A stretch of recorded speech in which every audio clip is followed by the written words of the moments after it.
Mais c'est le journal et c'est sur Télé 50. Merci de nous suivre. Le voile tombe au sujet de l'insécurité dans la province du Nord Kivu où après le massacre de plus d'une centaine de civils à Béni, le gouverneur de cette province parle d'une rébellion en gestation. Le groupe serait, selon lui, entretenu par un notable de Béni en la personne d'Antipas Mboussa Niamoussi. Révélation faite mercredi devant la presse. Suivez. Ce qui se passe à Béni n'est pas seulement l'œuvre des rebelles ougandais de l'ADF, mais facilité aussi par certains leaders du coin, dont Antipas Mboussa Niamoussi.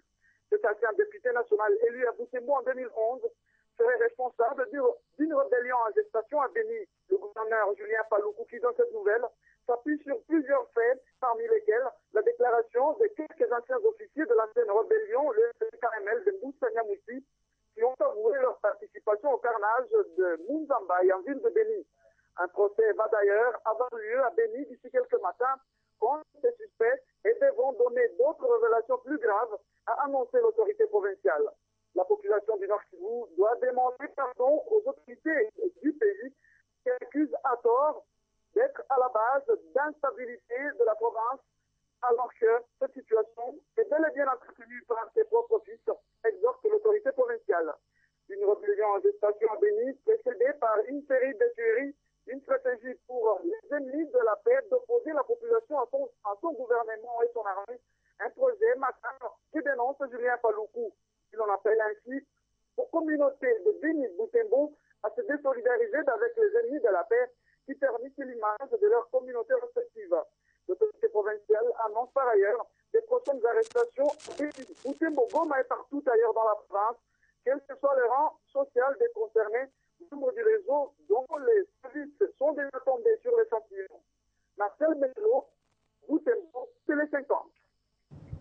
Et sachez que le président de la République, Joseph Kabila, a accompli sa promesse en faveur de rescapés du carnage qui a eu lieu à Béni et des ex-otages de l'ADF. Ils ont bénéficié d'une assistance humanitaire en vivres et non-vivres, tel que promis lors de son récent séjour dans cette partie du pays. La distribution symbolique de cette assistance humanitaire est intervenue mercredi dans la cité de Oicha, chef-lieu du territoire de Béni. Chose promise, chose faite, les 716 ménages des personnes déplacées et enfouies et les atrocités perpétrées en territoire de Béni par des présumés terroristes ADF Nalu ont bénéficié de l'assistance promise par le chef de l'État Joseph Kabila Kabange. C'était lors de son récent séjour à Béni. Du riz, de haricots, de l'huile de palme, du sel de natte, des bidons vides jerrycans, des bassins en plastique, même de wax pour femmes. Telle est l'assistance convoyée en cité d'Oicha et Iringeti par Carly Nzazu Kassivita, ministre provincial de l'Agriculture au Nord Kivu, mandaté par le gouverneur Julien Paluku au nom de Joseph Kabila.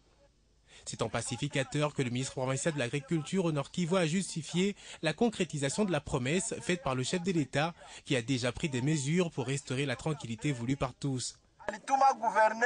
Des bénéficiaires, plus que satisfaits, ont quasiment exprimé leur gratitude envers le premier citoyen de la RDC et soucieux de la dignité et de la sécurité de ses administrés.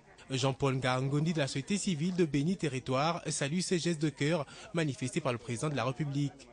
Son seul vœu est de voir la pacification être complète dans la contrée.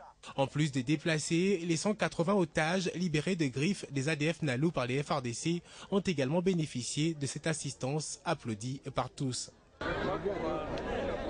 On fait à présent un tour dans la province du Bandundu où une forte délégation gouvernementale conduite par le Premier ministre a visité le parc agro-industriel de Bukangalonzo. Sur place, les différents membres du comité de pilotage se sont réunis afin d'évaluer les activités du parc et faire au même moment une projection des activités à venir. C'est sur une note de satisfaction que s'est clôturée la visite, surtout au regard des résultats que produisent des graines de maïs mises en terre il y a moins de 2 mois.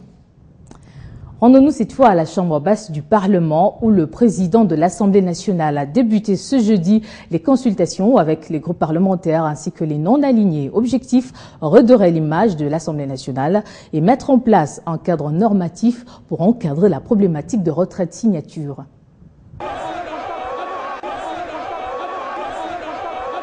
Après ce scénario qui a dilué l'image de la Chambre basse du Parlement congolais, des retours à Kinshasa, après un séjour à Lusaka, où il a représenté les chefs de l'État aux obsèques du feu président Sata, Obemina Kunjalanjoko a débuté ce jeudi des consultations avec les groupes parlementaires. Tour à tour, les membres du bureau des groupes parlementaires de l'opposition ont été reçus. Objectif, trouver les voies et moyens pour mettre fin aux pratiques peu commodes. Il a un projet de résolution pour pouvoir encadrer tout ce qui est comme motion, afin qu'il n'y ait plus de retrait de signatures, que les gens se dédisent. Ceci ne crédibilise pas notre institution. Et nous pensons que c'est une très bonne démarche de la part du président, afin que nous ayons une résolution à travers un consensus. La révision du règlement intérieur de l'Assemblée nationale s'impose. D'abord, nous devons rapidement requalifier notre règlement intérieur parce qu'il y a de vides, il y a de dysfonctionnements, il y a de problèmes. Et il nous a informé qu'on va adopter en attendant un texte pour régler surtout le problème d'émotion. Après les membres du bureau des groupes parlementaires de l'opposition, ce vendredi, le président de l'Assemblée nationale, Obemina Nku, devra recevoir les membres du bureau de groupe parlementaire de la majorité présidentielle. Restons à l'Assemblée nationale pour parler cette fois de la rencontre entre Obemina Nku et la délégation des parlementaires du Congo-Brazzaville. Question de redynamiser les relations entre les deux pays. Juste après, le président de l'Assemblée nationale a échangé avec la délégation de la MONUSCO conduite par le directeur Afrique des Nations Unies, Jacques Christophile Crispin-Chibasso. Arrivé ce mercredi à Kinshasa par Bichingobila, les parlementaires du Congo-Brazzaville ont été reçus par le président de l'Assemblée nationale ce jeudi au Palais du Peuple dans la matinée.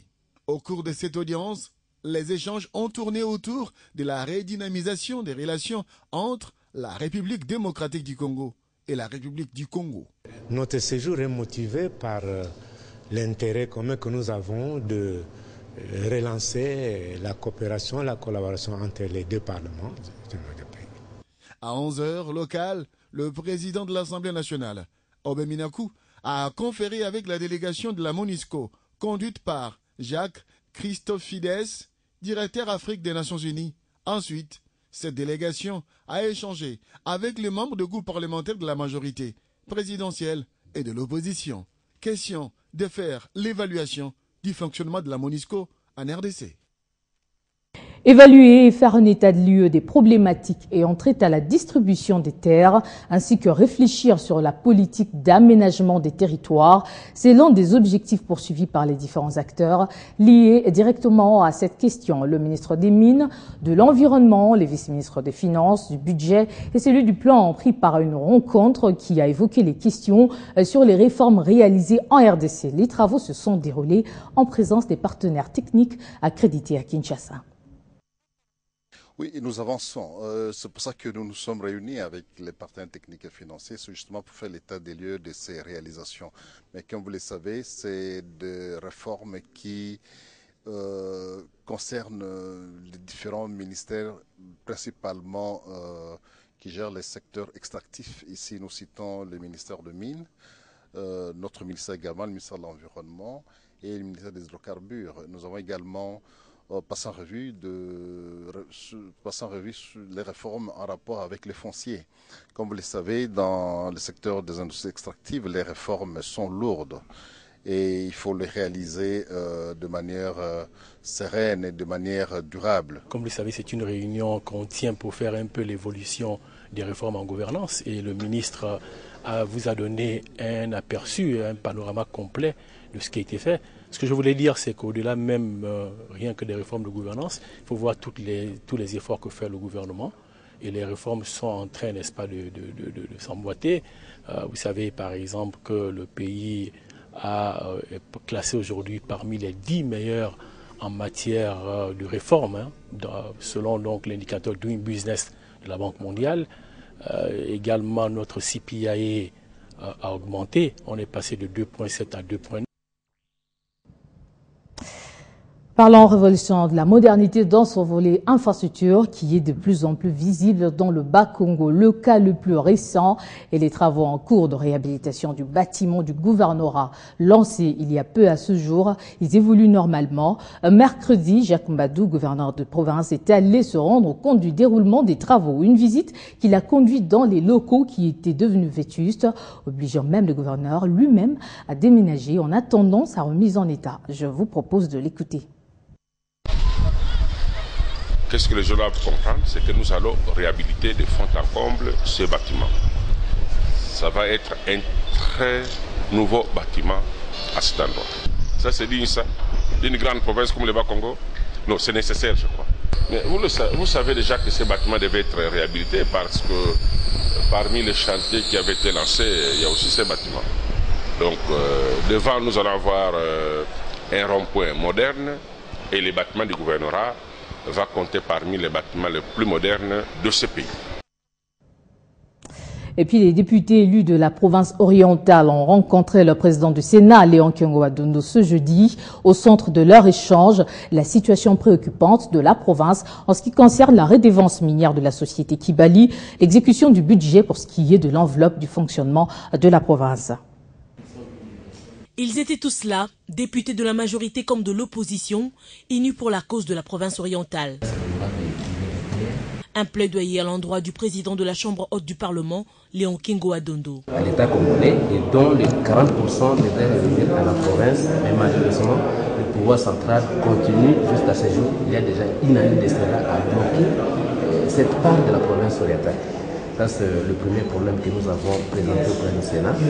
Le deuxième concerne l'exécution du budget en faveur de la province orientale, le budget de la République, et notamment en ce qui concerne la rémunération, l'enveloppe de fonctionnement et l'enveloppe des investissements qui, jusqu'à ce jour, au lieu d'être rétrocédé à la province à totalité, cela est géré par le pouvoir central, ce qui n'est pas normal. La province demande que le gouvernement de la République puisse annuler ses dettes, ses créances, pour lui faciliter d'évoluer dans son entreprise. En effet, cette province qui abritera d'ici peu la célébration du cinquantenaire de la mort de la sœur Anouari Nengapeta a besoin de moyens pour une bonne organisation de cet événement et pour y arriver, le gouvernement central doit s'investir totalement à court terme mais aussi à long terme pour le développement de cette partie de la République démocratique du Congo. Un mot de religion dans ce journal, Monseigneur Boniface Mbalulowo est investi évêque de la mission évangélique du Kassai occidental. Vous le savez, le gouvernement de la République veut la cohésion à tous les niveaux et le regroupement des églises de réveil du Congo l'a compris et veut mettre en place un programme de réforme doctrinale, lutter contre les antivaleurs pastorales en République démocratique du Congo. Après l'investiture de Kalakala fidèle pour le compte de Kinshasa, c'est le tour de Boniface Mbalulowo pour le Kassai occidental. La cérémonie d'investiture a eu lieu devant le représentant de toutes les confessions religieuses, les membres du comité provincial de sécurité, le représentant personnel du gouverneur de la province. Monseigneur Boniface Mbalulowo a été investi évêque de la mission évangélique du Kassai occidental par le président du regroupement des églises de réveil du Congo, Antoine Bichamba. Pour l'investiture de l'évêque. Le RERC se veut une réforme doctrinale, organisationnelle et institutionnelle des églises de réveil du Congo. C'est ce qui justifie les investitures des différents évêques qui doivent représenter le regroupement au niveau de 11 provinces du pays. Boniface Mbulu aura pour mission de lutter contre les antivaleurs pastorales et contribuer au bien-être et au mieux-être de la population congolaise. Ouvrons notre page sportive à présent. Fini les incidents et autres troubles devenus monnaie courante dans les installations sportives.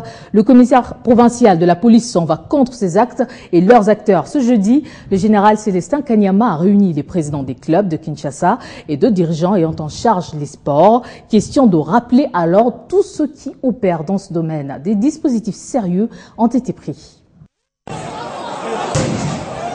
Casse sans pitié. Destruction méchante, bagarre entre supporters, porter la main sur les arbitres ou encore engager un bras de fer avec les agents de l'ordre. Bref, des incidents à répétition. Voilà autant des mots qui rongent aujourd'hui les milieux sportifs congolais. Il faut maintenant arrêter l'hémorragie.